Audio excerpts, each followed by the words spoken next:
Relayé par nos confrères du journal britannique Mirror, l'expérience de cette grand-mère est dramatique. Et pour cause, les médecins lui ont diagnostiqué un cancer qu'elle n'avait pas. Des conséquences permanentes si le faux diagnostic d'Anne Milne, une femme de 56 ans était un véritable traumatisme parce qu'il l'a condamnée à mort, ce dernier lui a valu des stigmates définitifs. Les médecins ont trouvé un cancer du foie en phase terminale à la patiente, c'est pour cette raison qu'elle a dû subir 6 mois de chimiothérapie lourde. Pire encore, à cause de cette dernière elle a eu des lésions musculaires qui ont amoindri sa mobilité. Pour parcourir de longues distances, elle a désormais besoin d'une canne. Si pour cette femme il s'agit d'une erreur de diagnostic, des médecins ont des motivations plus fallacieuses. Cette épreuve m'a fait vieillir de 20 ans. Cette épreuve, Anne ne l'oublie pas et en garde d'ailleurs beaucoup de colère. La femme raconte qu'avant ce faux diagnostic, elle était très énergique et qu'elle adorait faire de longues marches avec sa famille. Désormais, cela n'est plus qu'un ancien souvenir puisqu'elle a mal dès qu'elle doit marcher quelques mètres. Des conséquences du traitement lourd de la chimiothérapie à laquelle elle a été soumise par erreur. Des antécédents de cancer. Si ce faux diagnostic est d'autant plus douloureux, c'est parce qu'elle a déjà subi cette épreuve. La maman de 4 enfants avait été atteinte de cancer du sein et a donc dû subir une mastectomie et une chimiothérapie avant de guérir. 5 années après, elle s'est plaint d'une douleur au bras droit à son médecin généraliste. Après une série de tests, des lésions ont été observées sur son foie mais ont été jugées comme des tumeurs cancéreuses, un diagnostic erroné. On m'a dit de faire un scanner et 3 semaines plus tard, j'ai été appelé et mon médecin m'a dit que le cancer était revenu sur mon foie, se souvient celle qui avait déjà survécu à cette terrible maladie. Cette femme a vécu l'exact opposé, elle a subi une mastectomie alors qu'elle n'avait pas de cancer du sein.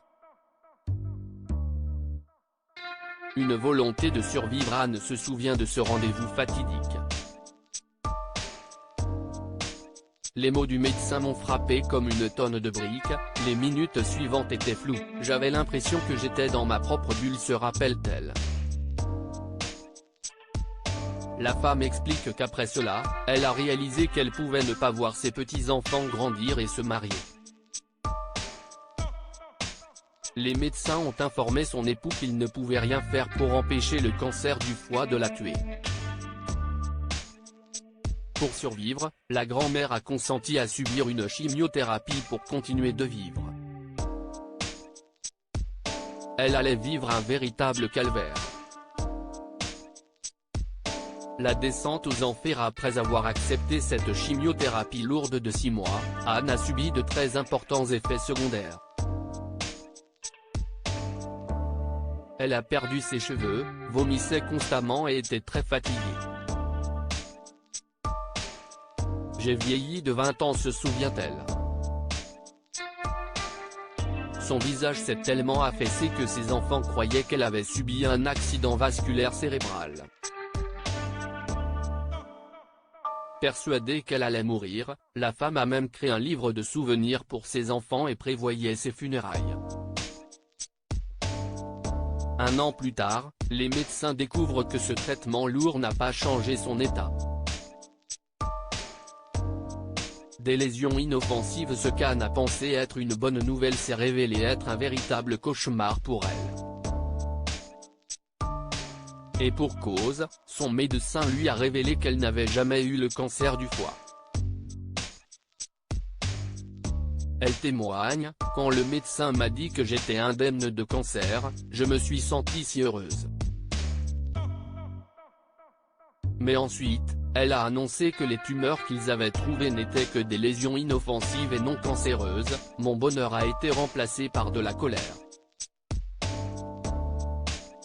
Parfois, les erreurs médicales peuvent avoir des conséquences fatales comme la mort de ce bébé.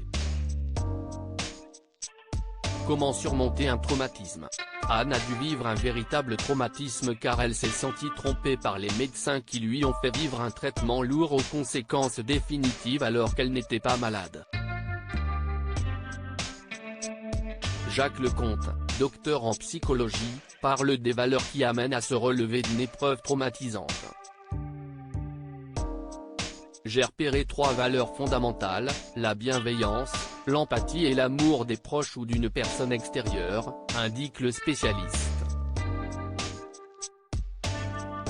Il raconte le cas d'une de ses patientes maltraitée par sa mère car elle était née d'une union hors mariage. Pour lui, le fait que son enseignante ait été gentille avec elle et lui ait appris à se coiffer, lui a permis de reprendre confiance en elle et d'être résiliente face à cette souffrance.